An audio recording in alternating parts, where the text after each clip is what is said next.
이번 강의에서는 사회 변동을 다루는 이론에 대해서 설명을 드리도록 하겠습니다. 사회 변동의 방향에 따라서 이론이 두 가지로 전개가 되는데요. 하나는 진화론, 하나는 순환론입니다. 진화론은 여러분 진화론 어디서 많이 들어봤죠? 자연과학 시간에 다윈의 진화론 해서 생물이 점점 진화해가는 과정에 대해서 배운 적이 있잖아요. 실제로 다윈의 자연 진화론에서 사회학자들이 영향을 많이 받아서 사회 진화론을 전개했어요. 이거의 핵심은 뭐냐면 사회 변동이 일정한 방향을 가지고 계속 진보한다는 것을 의미합니다.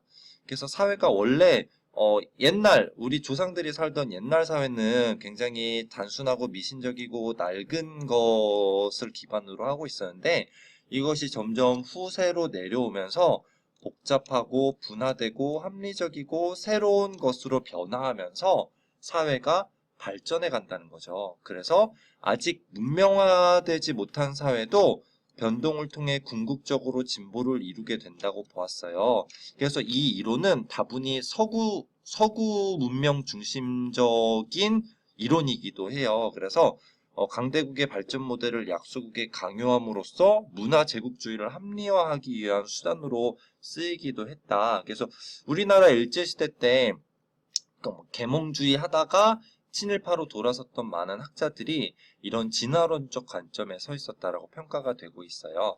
이러한 진화론을 그래프 형태로 한번 그려보면요. 어떻게 그릴 수 있냐면 자, Y축은 그 사회의 발전 정도고 X축은 시간이고 시간, 발전 정도 라고 했을 때 진화론에서는 그래프를 어떻게 그릴 수 있냐면 이렇게 점점 시간이 흐름에 따라서 발전해가는 일직선의 형태를 그리는 이런 그래프의 형태로 그릴 수 있다는 거죠. 반면에 순환론은 사회가 특정한 방향을 향해 움직이지 않고 대신 탄생, 성장, 쇠퇴, 해체를 반복하는데 그것이 곧 사회 변동이라고 해요. 그래서 이렇게 진화론처럼 단선적이고 일방향적으로 진보하는 것이 아니라 때로는 퇴보하고 붕괴하기도 한다는 거죠. 우리 한번 생각을 해보세요.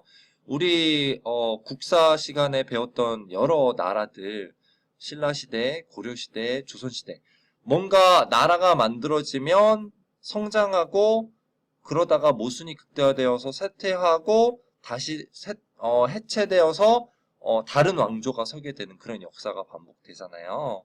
어, 그런 방식으로 이제 그 사회 변동을 바라보면 순환론이 되는 거예요. 그래서 순환론에서는 현대 사회가 전통 사회보다 모든 면에서도 우월하다고 보지는 않아요. 왜냐하면 전통 사회에서 발전했던 뭔가가 쇠퇴하고 해체했기 때문에 그렇죠? 그래서 지금 우리가 살고 있는 사회의 문명도 언젠가는 쇠퇴하고 소멸될 것이다라고 전망할 수도 있는 거죠. 그래서 순환론에서 그래프를 똑같이 그려보면요. 발전 정도 Y축에 두고 시간을 이렇게 두면 이 순환론은 그래프를 이렇게 그릴 수 있겠죠. 이렇게 뭔가 발전했다가 쇠퇴해서 소멸하고 다시 생성, 발전, 쇠퇴, 소멸하고 또는 그래프를 이런 방식으로 그릴 수도 있을 것 같아요. 이렇게 또는 이런 그래프도 볼 수 있을 것 같아요. 아, 이건 그래프가 아니라 순환론을 설명하면서 발생, 성장, 쇠퇴, 소멸, 다시 제자리 이런 방식으로 또 설명을 하게 되면 순환론에 대한 설명이다라고 생각을 하시면 되겠습니다. 자, 다음 내용으로 넘어갈게요. 사회변동에 대한 관점 하면 관점 하면 또 기갈상이 떠오르시죠? 그래서 역시 마찬가지로 사회변동에 대해서도 기능론과 갈등론으로 바라볼 수 있다. 기능론에서는요, 사회변동을 부정적으로 봐요. 사회 균형을 깨트리는 비정상적이고 병리적인 현상으로 이렇게 본다고. 그러니까 뭔가 사회의 조화 균형이 계속 꾸준히 쭉 유지가 되는데 사회 변동이 일어난다는 것은 왠지 부자연스럽고 빨리 제자리로 돌아가서 다시 조화 균형을 되찾아야 하는 상태로 보게 되는 거예요. 그리고 소소하게 사회 변동이 일어날 수는 있어요. 그것은 뭐냐면 사회 조화와 균형을 유지하는 데 있어서 약간 조금 수정하는 것이 바람직하다라고 판단이 되면 그만큼의 약간의 사회 변동이 일어날 수 있다고 보는 거죠. 그래서 그러한 일시적인 불균형 상태를 극복해서 다시 원래의 상태로 돌아가야 된다라고 보면 기능론이에요. 기능론. 그렇기 때문에 기능론은 정치적으로는 굉장히 보수적인 관점이 되는 거죠. 그렇죠? 이러한 기능론의 단점은 사회의 안정과 통합을 설명하는 데는 유용하지만 우리 역사 속에서 많은 어떤 혁명적인 급변하는 상황이 많이 있었잖아요. 그런 것들을 기능론에서는 잘 설명하지 못해요. 반면에 갈등론에서는 사회 변동을 어떤 것으로 보냐면요. 피지배 집단이 기존 질서에 대항하여 변화를 시도하는 과정에서 불가피하게 초래된다고 봐요. 갈등론에서는 사회가 항상 지배계층과 피지배 집단 간의 어떤 갈등이 끊임없이 벌어질 수밖에 없는 곳으로 사회를 바라보기 때문에 그에 따라서 사회 변동은 끊임없이 나타날 수밖에 없다고 보는 거죠. 그리고 갈등론에서 이러한 사회 변동을 긍정적으로 보겠죠. 왜냐하면 갈등론적 관점을 가지고 있는 사람들은 어떻게 해서든지 지배계층의 그 기득권을 깨뜨리는 것을 목적으로 하기 때문에 그렇죠. 그래서 갈등론에서는 사회 변동을 긍정적으로 보고요. 그래서 굉장히 자연스럽고 언제나 벌어지는 현상으로 본다는 것.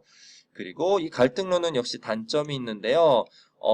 위에 기능론의 단점이 급격한 변동을 설명하기엔 적합하지 않다고 했잖아요. 갈등론에서는 그런 걸 설명하기 쉽겠죠. 그래서 프랑스 혁명이나 뭐 우리나라에서 벌어졌던 87년 민주화 항쟁이나 이런 것들은 갈등론으로 설명하기 쉽겠죠. 하지만 사회 변동을 갈등과 대립 관계로만 파악한다는 비판을 받아요. 왜냐하면 사람들이 뭔가 조화하고 협력해서 조금씩 사회를 바꿔나가고 살아가고 있는 측면도 분명히 있지만 갈등론에서는 그런 걸 설명하기 힘들다는 거죠. 기능론, 갈등론, 우리가 알고 있는 상식적인 기능론, 갈등론으로 사회 변동을 해석하면 웬만한 문제는 다 풀 수 있을 것 같아요. 자, 그 다음 페이지에 나오는 거 간단히 설명을 드리면요. 세상 돋보기, 사회와 기술의 관계, 기술은 사회 변동의 견인차인가 사회적 상호작용의 결과물인가 하는 내용이 나와 있어요. 이건 무슨 내용이냐면요. 첫 번째 사례는 등자라는 것이 발명이 되어서 역사가 바뀌었다는 거야. 여기서 말하는 등자라는 것이 기술이잖아요. 기술. 이러한 새로운 기술을 어떤 집단은 발명하고 어떤 집단은 발명하지 못해서 발명한 집단이 발명하지 못한 집단을 뭐 지배하고 정복하고 그러면서 역사가 바뀌게 되었다. 라는 이야기를 하고 있어요. 이러한 관점을 뭐라고 하냐면요. 기술결정론이라고요. 기술결정. 그러니까 인간이 개발한 기술에 의해서 문화가 변동해 간다는 거죠. 반면에 여기 지금 앞바퀴가 작은 자전거가 선택된 이유는 해서 사례를 여러분들이 한번 읽어보시면요. 자전거라는 기술보다도 그 자전거를 이용하는 사회 집단의 상호작용 때문에 기술의 방향, 내용, 결과가 달라지게 된다는 거예요. 그러니까 이거는 기술이 사회 변동을 이끄는 주체가 아니라 어떤 사회 속에서 살아가는 사람들의 어떤 문화적인 요인에 의해서 결정되어진다는 거죠. 이런 것을 기술 결정론과 비교해서 문화 결정론이라고 해요. 그래서 우리가 사회 변동과 관련된 이론적인 이야기를 진화론, 순환론에 대한 이야기했고요. 그다음 기능론, 갈등론에 대한 이야기했고 기술결정론, 문화결정론에 대한 이야기했어요. 수능에서는 보통 기능론, 갈등론에 대해서는 뭐 항상 모든 문제에서 나오는 거고요. 그 다음에 진화론, 순환론에 대한 문제도 이제 간혹 한 문제씩 출제가 되고 있기 때문에 여러분이 이 오늘 강의에서 의미를 잘 정리해 두시기를 바랍니다. 네, 다음 시간에는요, 사회 변동 중에서도 특히 우리가 살고 있는 사회가 마련된 과정에 있어서의 근대화의 개념에 대해서 한번 잡아보도록 하겠습니다. 오늘 강의 마치도록 할게요.